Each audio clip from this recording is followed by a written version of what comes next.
चलिए student, so let us begin with the basics of surface tension. Now, before we begin with actual surface tension, let us do some basic terms or terminologies that are going to be associated with surface tension. So सबसे पहला term है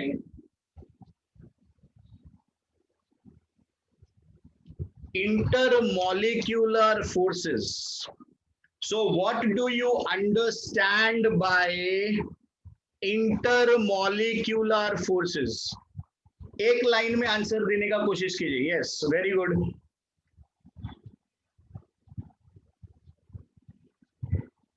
So force between two molecules or the force between the adjacent molecules. So जो forces, correct, एक molecule और उसके आजू बाजू के सराउंडिंग के जो मॉलिक्यूल्स है उनके बीच में जो फोर्स ऑफ अट्रैक्शन रहेगा उसको हम बोलते हैं इंटरमॉलिक्यूलर फोर्सेस. रिपल्शन भी हो सकता है, but generally we always tend to take it in terms of attraction. So intermolecular forces generally हम बात करते हैं in terms of attraction only. अब इसके दो टाइप, एक कोहेसिव, दूसरा रिपल्सिव, सॉरी दूसरा adhesive.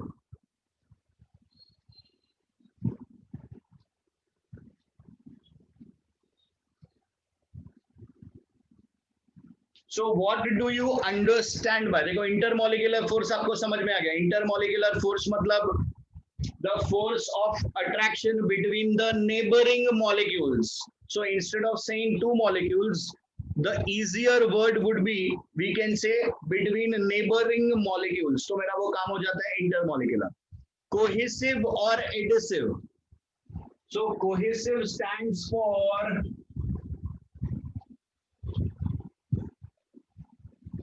same molecules, and adhesive, the force of attraction between different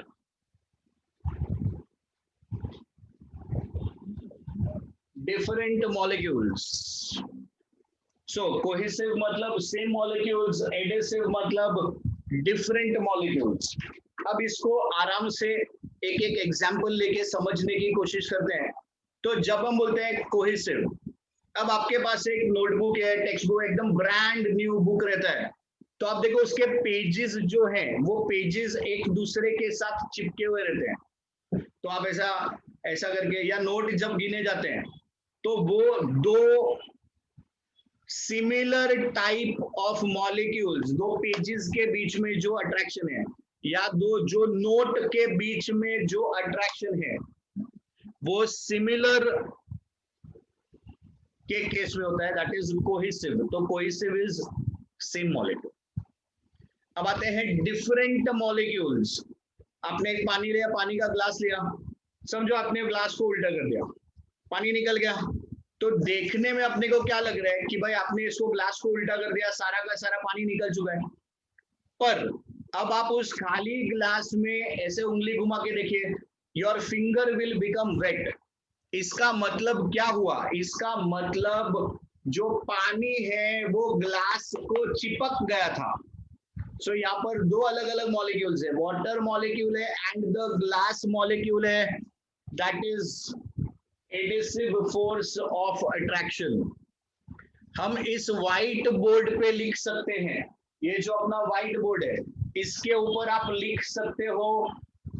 तो ये व्हाइट बोर्ड के अलग मॉलिक्यूल्स हो गए, मार्कर के मॉलिक्यूल्स अलग नेचर के हो गए, adhesive force. And yes, the best example is अपना फेविकॉल. फेविकॉल के ऊपर आप देखो ध्यान से, उसके डब्बे पे ही लिखा रहता है adhesive, because it has the property to stick to different surfaces.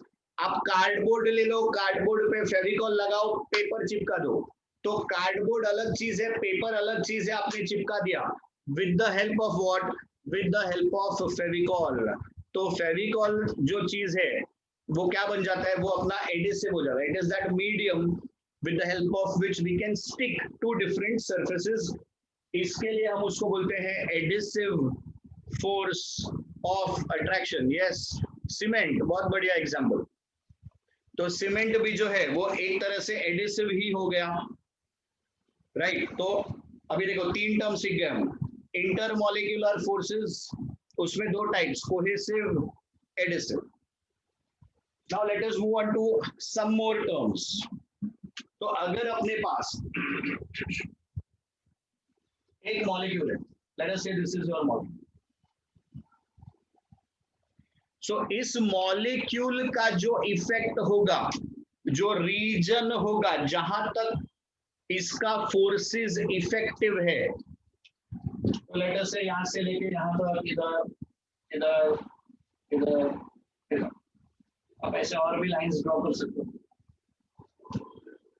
So the distance up to which this molecular forces they are effective, उसको हम बोलते हैं रेंज. तो ये जो लाइन हमने ड्रॉ किया है, ये जो लाइन है, ये डिस्टेंस जो है, इसको हम बोलते हैं रेंज. तो एक नया टर्म क्या है मेरे पास, रेंज. तो रेंज मतलब क्या, range is that distance up to which this molecular force will be effective. अब इसका वैल्यू जो है, इसका वैल्यू बहुत छोटा होता है, इसीलिए इसको शॉर्ट रेंज फोर्स बोलते हैं. It is of the order of 10⁻⁻⁹ meters. सो ये जो इफेक्टिव फोर्सेस है उसका वैल्यूज, सॉरी इफेक्टिव रेंज है, उसका वैल्यूज काफी कम होता है. अब देखिए, मॉलिक्यूल को आप रखिए सेंटर, रेंज को बनाइए रेडियस, और अगर आप एक स्फीयर ड्रॉ करेंगे enclosing that molecule, so if you draw a region around this molecule, so this region is known as sphere of influence. तो हर एक मॉलिक्यूल का एक रीजन ऑफ इन्फ्लुएंस होता है.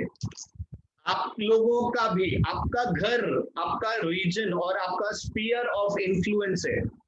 See, now this can be understood similar to your electric field या आपका magnetic field. आपके पास एक चार्ज है, पॉजिटिव चार्ज है, तो उसके आजू बाजू का रीजन जहां तक उसका इफेक्ट चलता है वो होता है आपका इलेक्ट्रिक फील्ड. वैसे ही मैग्नेटिक फील्ड, उसी तरीके से यहाँ पर हमारे पास में है स्फीयर ऑफ इन्फ्लुएंस. तो वो रीजन जिसके अंदर या इस रीजन के अंदर the molecular forces are effective, तो इसको हम बोलते हैं sphere of influence. Now students, ये मेरे डेफिनेशंस के पॉइंट ऑफ व्यू से ये सारे के सारे चीज बहुत इंपॉर्टेंट है. एमसीक्यू के हिसाब से ये चीज बहुत इंपॉर्टेंट.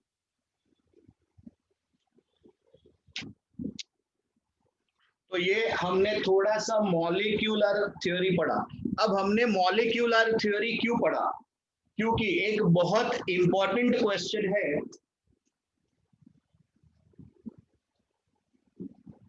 सरफेस टेंशन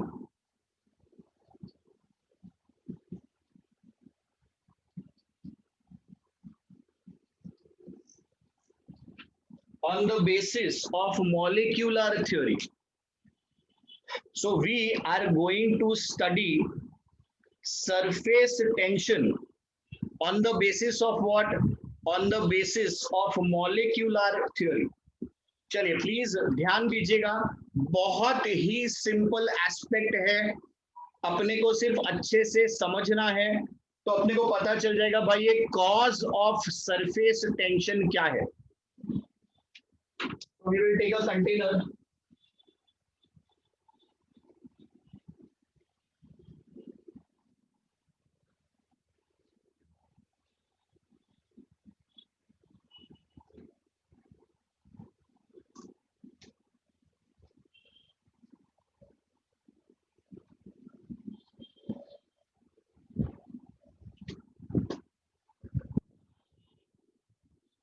अपने पास कंटेनर है, कंटेनर में हमने लिक्विड भर दिया।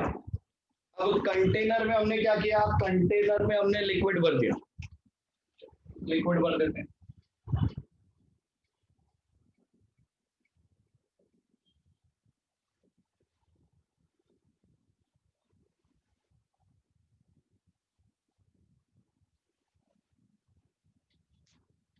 प्लीज ध्यान दीजिएगा। Let us consider a molecule A. So first molecule A. तो हम कंसिडर कर रहे हैं एक मॉलिक्यूल A। तो ये जो मॉलिक्यूल A है, we can say that this molecule A is equally attracted on all sides. अब ऐसा क्यों? इस तरफ भी मॉलिक्यूल, इधर भी same molecule, same molecule, same molecule. तो हमने किसकी बात की? हमने बात की मॉलिक्यूल ए की। तो जो आपका मॉलिक्यूल ए है उसके ऊपर what is the net force acting? Please tell me the net force acting on molecule A. Zero. Zero, shabash. So the force acting on molecule A is zero. There is no force which is acting on this molecule A. Shabash. Step 2, we will consider another molecule which is just below the surface. अब A किधर लिया? A is deep within the surface. A is deep within the surface. We are selecting B, which is just below the surface. तो हमने दूसरा molecule अब consider किया। सो molecule B, तो जो आप मॉलिक्यूल B कंसिडर करोगे,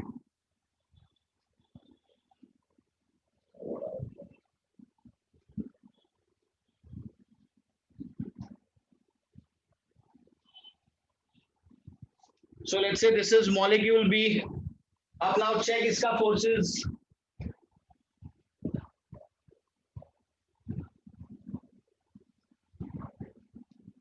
So if you observe closely, इसको नीचे खींचने वाले मॉलिक्यूल्स ज्यादा हैं और ऊपर खींचने वाले मॉलिक्यूल्स कम है।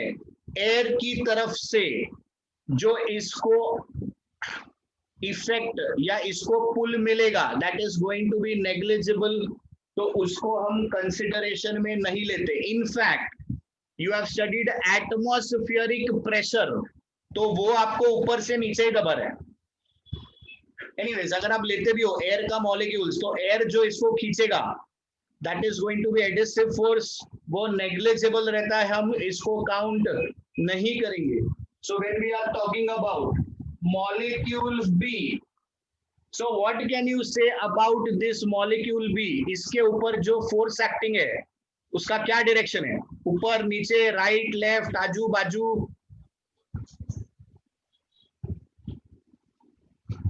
Force acting on molecule B.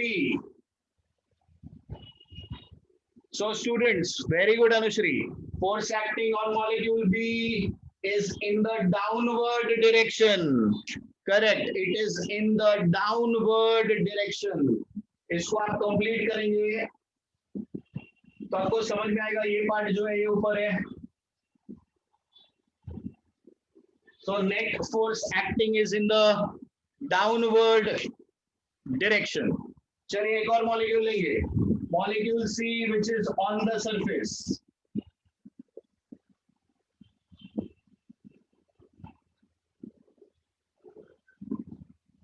So once again, if you observe,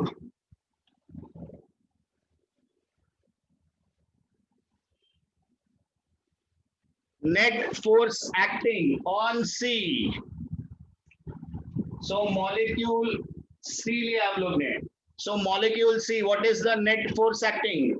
Net force acting on C is downwards and it is the maximum. Correct. It is downwards and it is maximum. इधर तो भी थोड़ा upward force था आपके पास, but यहाँ पर since the molecule that we are considering is on the top most layer, तो अब उसको कोहेसिव फोर्स कुछ मिल ही नहीं रहा है। तो इधर आपके पास जो फोर्स है, net force acting is maximum downward. अब आप थोड़ा सोचिए और मुझे बताइए कि ऊपर से अगर आप चालू करेंगे तो कितने डिस्टेंसेस तक, क्वेश्चन ध्यान से सुनिए, यहां से मैंने डिस्टेंस मेजर करना शुरू किया तो कितने डिस्टेंस तक जितने भी मॉलिक्यूल्स आप उस पोर्शन में लोगे उसके ऊपर आपको डाउनवर्ड फोर्स ही मिलेगा।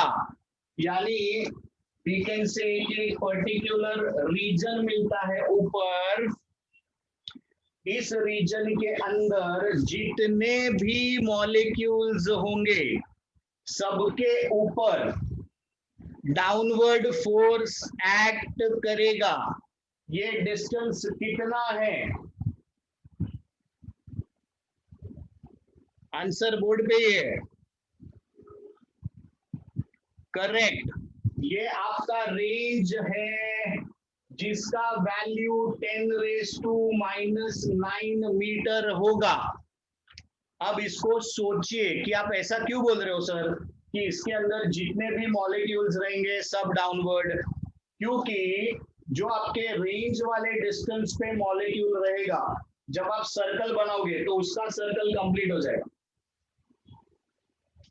तो उसको जो अपवर्ड है that is just that top most surface, तो उसका सर्कल कंप्लीट हो जाएगा for any random molecule that has been selected on this line are.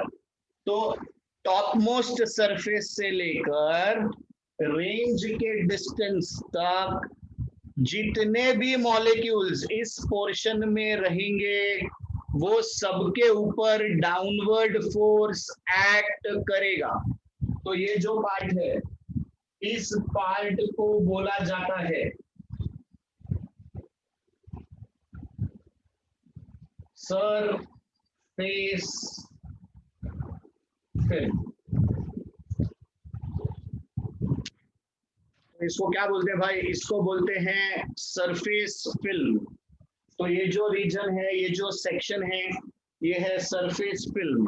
अगर आपके पास कोई ट्रांसपेरेंट पानी का बॉटल है, इस समय अगर आप कोई ट्रांसपेरेंट पानी का बॉटल पकड़े हैं, I just arrange it, give me a minute.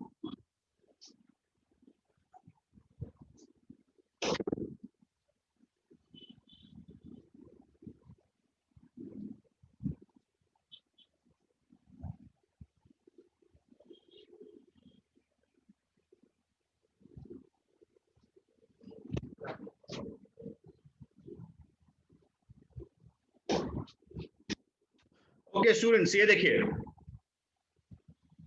ये आपका पूरा का पूरा जो कंटेनर है, कंटेनर का बाकी का पार्ट देख लो और ये टॉप मोस्ट सरफेस देख लो। तो आप टॉप मोस्ट सरफेस अगर ध्यान से देखोगे तो इधर आपको एक सर्टेन थिकनेस का रिंग दिखाई देगा।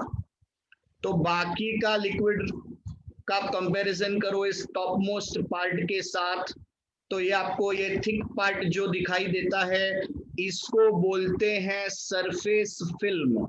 यानी ये जो डिस्टेंस है ये अप्रोक्सीमेटली कितना होगा? अप्रोक्सीमेटली 10⁻⁹ मीटर रहना चाहिए। अब और एक बात समझो, जैसे जैसे आपका कंटेनर छोटा होता जाएगा, आपको तो मौका मिला है केमिस्ट्री में प्रैक्टिकल्स करने का, है ना? तो जब आपने केमिस्ट्री में प्रैक्टिकल्स किया होगा तो वो ब्यूरेट पिपेट वाला जो आपने एक्सपेरिमेंट किया होगा उसमें आपका टीचर बोलता है have a look at the lower meniscus. तो आप ध्यान से देखो, ऊपर एक थिक पार्ट, ऐसा आपको थिक फिल्म मिलता है। ये जो टॉप मोस्ट पार्ट है ऐसा आपको ऐसा थोड़ा सा थिक पार्ट मिलता है। अगर कलर्ड लिक्विड होगा तो ऐसा उल्टा मिलेगा आपको। वो सरफेस कॉनकेव कॉन्वेक्स पे भी हम लोग आएंगे, फिलहाल हम लोग बात कर रहे हैं इस थिकनेस की। तो सरफेस फिल्म, ये बात आपकी समझ में आई क्या सब लोगों के? मॉलिक्यूल ए, बी और सी, इसकी बात समझ में आएगी आपको?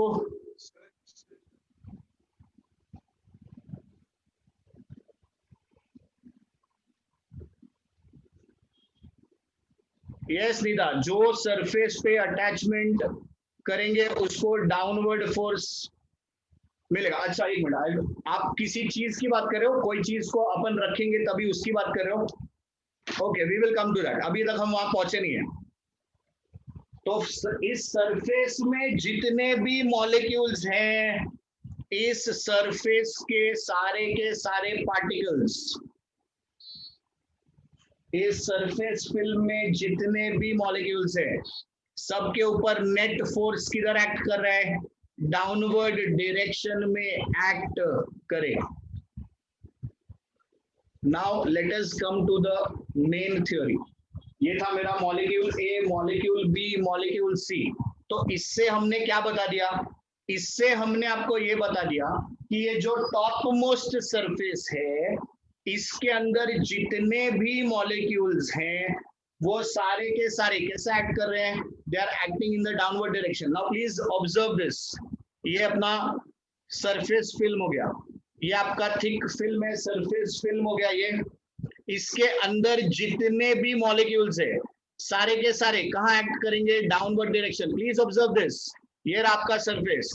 अब net force acting in the downward direction, तो आप देखिए इधर, ये आपके पास में नेट फोर्स, जब आप इसको ऐसे खींचोगे, आपने क्या किया? आप इसका जो फोर्स है, फोर्स किधर एक्ट कर रहा है? डाउनवर्ड।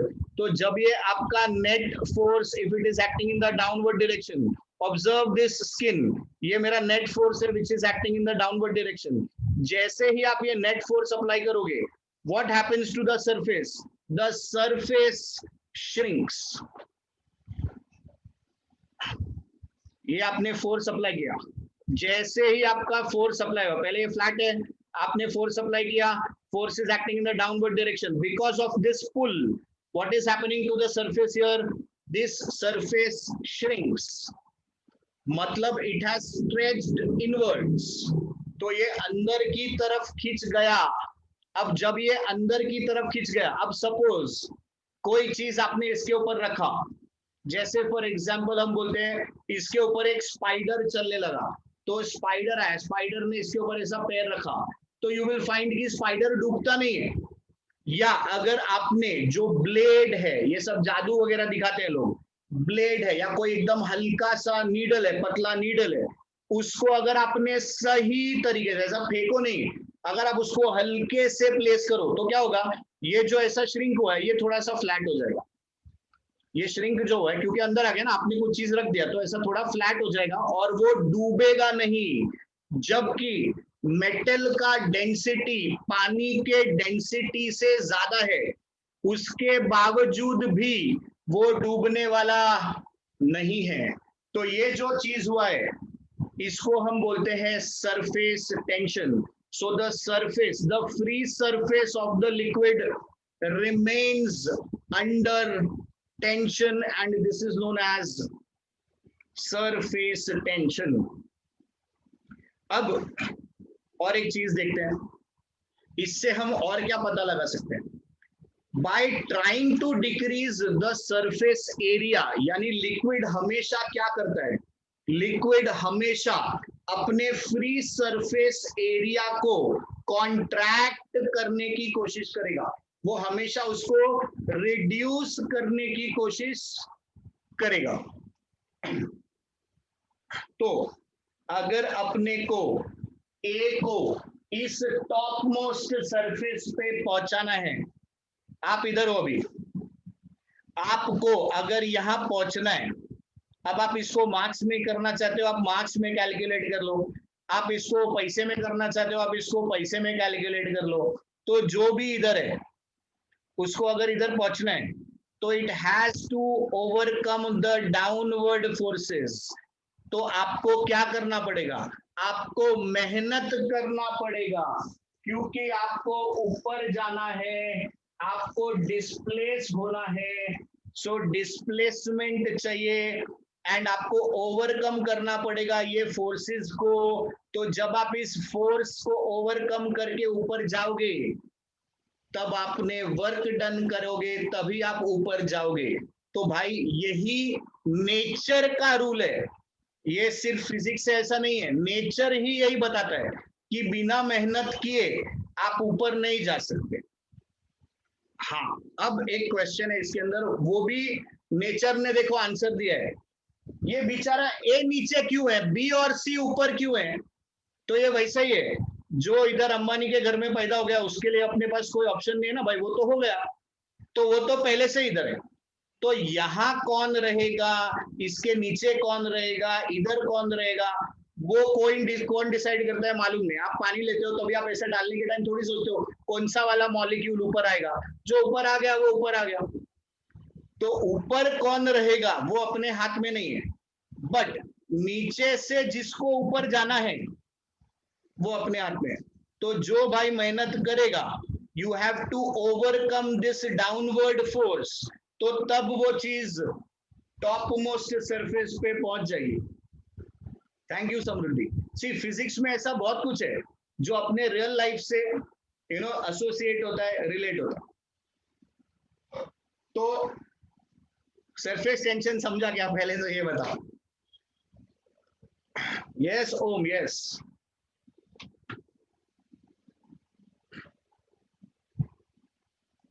सो सरफेस टेंशन का कॉन्सेप्ट क्लियर है आपको?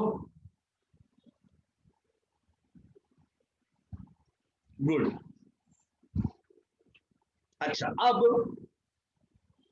अब सिर्फ यही नहीं, हम लोग इससे रिलेटेड कुछ एक्सपेरिमेंट्स भी किए गए हैं, उसको भी हम देखेंगे। वो आपके बुक्स में नहीं है, but they are simple experiments which prove कि ये सब हो रहा है। सरफेस फिल्म का थिकनेस 10⁻⁹ करेक्ट।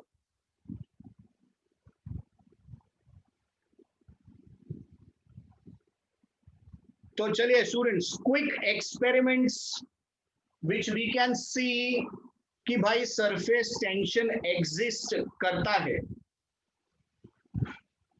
तो क्या किया गया था, देखिए, एक रिंग लिया, पतला सा रिंग, मेटालिक रिंग, उसमें समझो आपने पॉइंट्स ए और बी मार्क कर दिया, डायामीटर ले लो उसको। अब जो भी आपका diameter, supposing the diameter is 3 centimetre या 5 सेंटीमीटर, तो जितना भी डायमीटर है उससे थोड़ा सा बड़ा या थोड़े से ज्यादा लेंथ का स्ट्रिंग ले लीजिए। ये 3 है तो 5 सेंटीमीटर का स्ट्रिंग ले लीजिए आप, and just tie that light string, जो भी आपके पास सबसे हल्का पॉसिबल धागा रहेगा वो लेके इन दोनों पॉइंट्स के बीच में बांध लीजिए।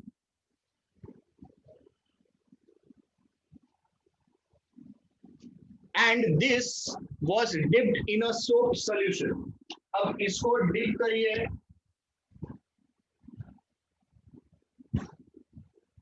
सोप सोल्यूशन में इसको डिप कर दीजिए। अब क्योंकि इसको आप सोप सोल्यूशन में डिप कर रहे हैं, तो क्या होगा, इसमें एक सोप फिल्म फॉर्म हो जाएगा। So then there is a soap film which is formed.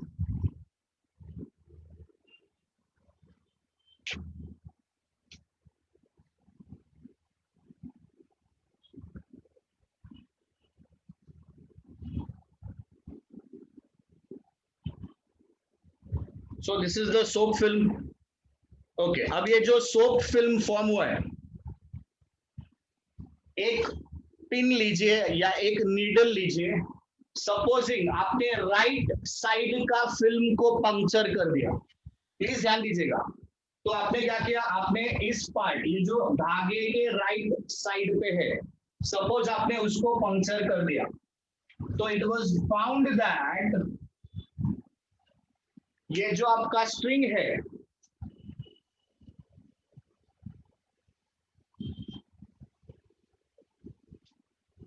वो इस तरीके से शिफ्ट ले लेगा।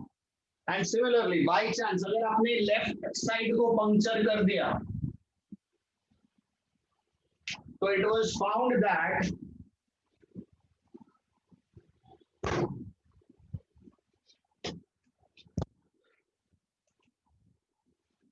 इधर और इधर।